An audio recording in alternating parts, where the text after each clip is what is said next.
Obviously, Senator Marco Rubio is our guest today. Senator, nice to have you on the program. Thank you. Thanks so much. Just a reminder for our viewers, we like to get through 4 questions. Hopefully we get through a lot more, but this is purely their questions that we like to ask you. Put them in a little context, bring in some breaking news, and we have ourselves usually a really fun time. So I'm going to start off with the news of the day. Turkey has shot down a Russian jet. We know Turkey is a member of NATO, and there's a lot of statements coming out really within the last 10 minutes from all sides about what should be done. Rudy, one of our viewers, says this: is Turkey still an ally to Senator Marco Rubio? How would President Rubio handle what happened overnight? Well, first, Turkey is a member of the NATO alliance, and so if the NATO alliance is to remain vibrant, then we have to live up to our commitments in that alliance. We can't decide that we're not going to work on behalf of one of these countries. Do we have concern about things happening in Turkey? I absolutely do.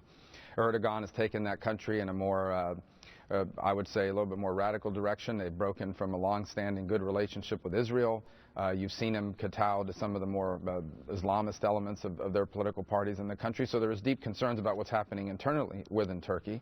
And quite frankly, a little bit of lack of cooperation on their part in the fight against ISIS up until very recently.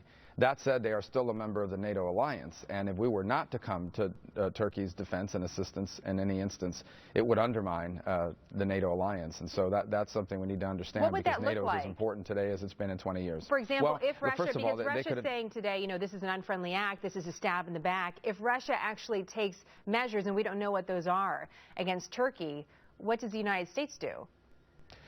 Well, first, it's the reason why I warned about having Russia in the Middle East is so complicated. I warned exactly specifically this could happen, that there could be an incident with Turkey, a NATO ally, that they could have, that they could aggressively fly over their territory and be shot down. They do this to the Baltic states, and obviously they did it in this case when it comes to Turkey. So what would a confrontation look like? Well, first of all, you already seen it, and that is, what will the Russian response be? And this is a critical moment, because if Russia believes that they can respond and retaliate against Turkey because NATO is not going to do anything about it, what they are basically doing is they are making the argument that NATO is no longer viable, that it is a feckless alliance. And so it's important for us to be very clear that we will respond and defend Turkey if they come under assault from the Russians. Otherwise, the entire NATO alliance comes into question. You know, it's interesting. Dan has a question just came up on our chat about that. He says, if that's the case and we're forced to defend Turkey, then you have Russia and Syria and Iran on one side. Is that a formula for war? Well, we would hope it wouldn't reach that point. My sense is that if, in fact, we were true to our word on and showed that we were going to be supportive of Turkey in this engagement, my sense is that the Russians would not test it. They do not have the capabilities to confront the NATO alliance, particularly the United States, or even the Turks for this matter. And so I don't think Russia, you know, at the end of the day, although Vladimir Putin is a gangster and a criminal, he is also a geopolitical actor who makes decisions on a cost-benefit analysis. And he'll have to do something to save face. But ultimately, he is not going to test the alliance if he believes the alliance is going to stand up to him, because he'll lose in that confrontation, and that would be an even bigger setback for him. All right, so we'll wait and take a pause at this moment, see which all sides do, and then, of course, what place the United States is. Today, of course, happening right at this moment, the French president is meeting with our president. A lot of conversation, obviously, around ISIS and the Paris terrorist attacks. Sal wants to know, at this very moment, if you were meeting with the French president instead of President Obama, how would you handle it? What is priority number one when it comes to our allies? Well, priority number one in this case, it's obviously we're in a unique situation where the French have been more forward-leaning than the president has been in the war on ISIS. But I think at this moment it calls and continues to call for what I've been advocating for a while, and that is a true coalition to confront ISIS. And each nation and each part of the coalition has a different part to play. ISIS needs to be defeated on the ground by a ground force. And that ground force needs to be made up primarily of Sunni Arabs, Sunni Muslim Arabs who defeat them on the ground and retake Sunni territory.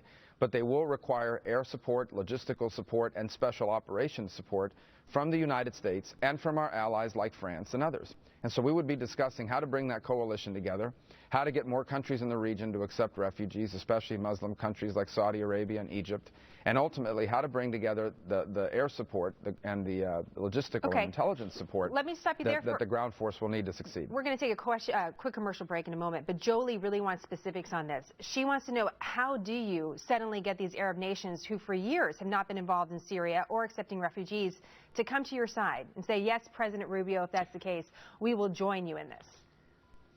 Well, the truth is these nations have had interest in being a part of such a coalition in the past, the Gulf kingdoms and others, but it will require American presidential leadership. That is the power of America, the power to convene and bring these nations together to confront this.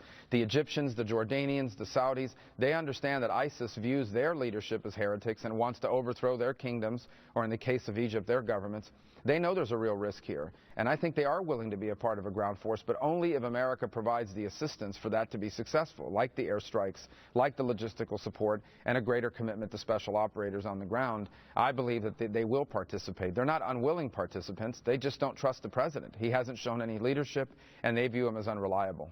Senator Rubio, I'm back with Senator Marco Rubio. So I just want to move on a little bit past some of the foreign policy, although we'll bring that up, I'm sure, in the future, Senator, and talk a little bit about your experience, because a lot of our viewers have questions about that. Just want to point out you're part of the Foreign Relations Committee in the Senate, the Intelligence Committee, the Commerce, Science, and Transportation Committee, and Small Business and Entrepreneurship Committee. So you're a member of a lot of powerful committees in the Senate. Tiffany, though, has this question. She says this: many people say President Obama has done poorly because he is a first-term senator taking the job as president. How is Marco Rubio any different? How would you answer Tiffany? Well, if you were a liberal, you would say President Obama's been a very successful president from a liberal perspective. I mean, he got Dodd-Frank, he got the stimulus, he got Obamacare, he's gotten 2 unconstitutional executive orders, he got the deal with Iran. The problem with Barack Obama is not that he was a first-term senator. The problem with Barack Obama is that his ideas don't work.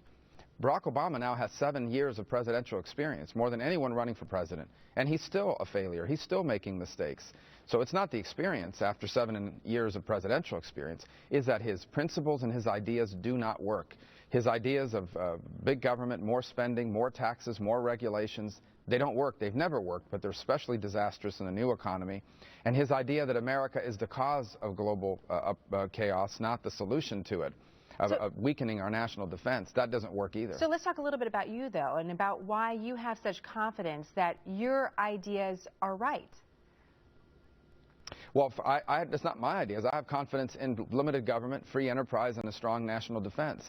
And the reason why I have confidence in those principles, because they happen to be the principles that made America the greatest nation in the history of the world.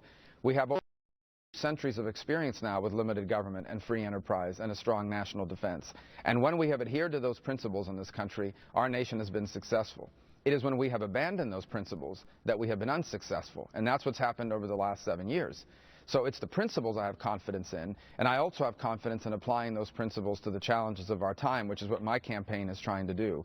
We are trying to take our conservative principles and apply them to the unique challenges of a new era in the history of the world and of our country, and from it, find the solutions to the problems that we confront. And quite frankly, a lot of it begins with acknowledging that not every issue in America has a federal government solution. Well, let's talk about one. Most issues don't even have a government solution. Let's talk about one, and there's 2 final questions here. I'm going to try to do one, and then we'll get to one on the economy. One, some would say that the challenge really of our time is national security and is terror. And that's something that one of our viewers has a question about, what qualifications you and your team specifically have to deal with the issue of terror. How can you promise the American people that you yourself can protect them? Well, if you look over the last 4.5 years, no one in the presidential race has shown better judgment or been more prescient on the issues we're confronting than me. I have been warning about what's happening now. I've been warning about it since 2012. I warned about Russia going into the Middle East 2 weeks before it actually happened. Because one of the most important things the president has to be able to do is the president has to be able to anticipate, not just see what's before them, but see what's around the corner in order to address it before it becomes a full-scale problem. So if you look at over the last 4.5 years, I have consistently warned about these things, and I have outlined what we should do instead. And this argument about putting together a coalition to confront ISIS, that's not just what I said after the Paris attacks. I've been saying that for the better part of a year and a half. When the president was calling ISIS the JV team, I was warning that this group was a very dangerous group that had the capability to grow rapidly. So not just in these debates and during this campaign, but over the last 4.5 years, I have shown better judgment and better understanding of these issues, quite with all due respect, than anyone else running for president. I see. So what you're saying is that in order to face the terror threat, you have the foresight that perhaps other candidates do not. And one of the big issues that our viewers are talking about as well has to do with the economy and how that affects our national security. And they're wondering about your foresight on that as well. Eric from Instagram wants to know this: with $20 trillion of debt as a national security issue, that's what he's putting the number at, how in the world are we going to start cutting our debt? Where do you even approach that issue?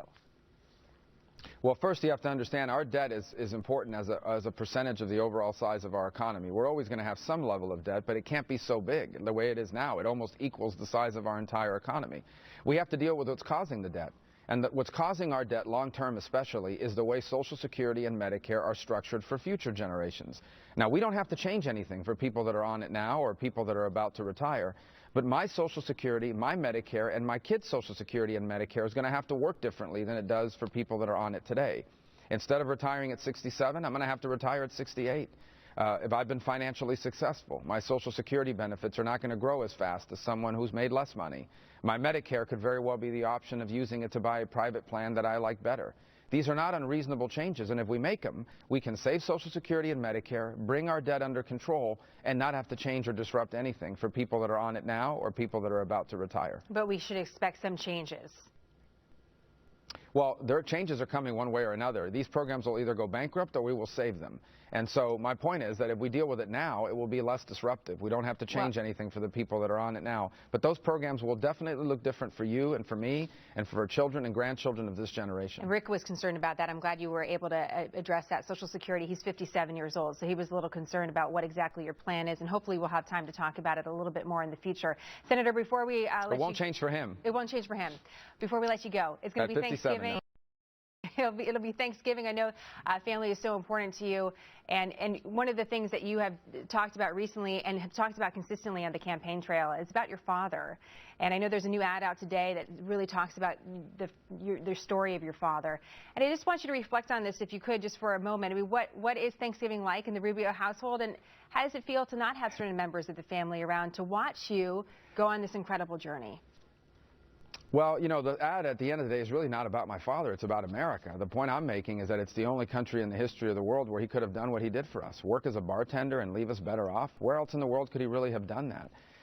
As far as not having our family members, you know, obviously as a Christian, I believe that we are all surrounded by a great cloud of witnesses who are cheering us on to finish strong this race that's called life, and that we're all going to be living together in eternity in a new world, in a new heaven and a new earth that Jesus is going to bring about when he returns.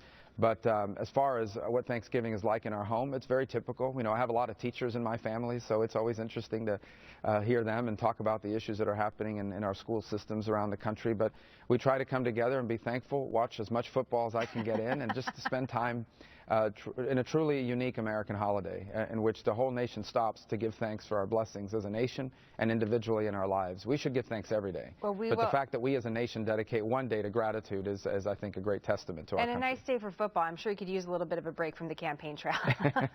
Senator Rubio, great to have you on the program. We look forward to having you back. Thank you. Thank you. Happy Thanksgiving.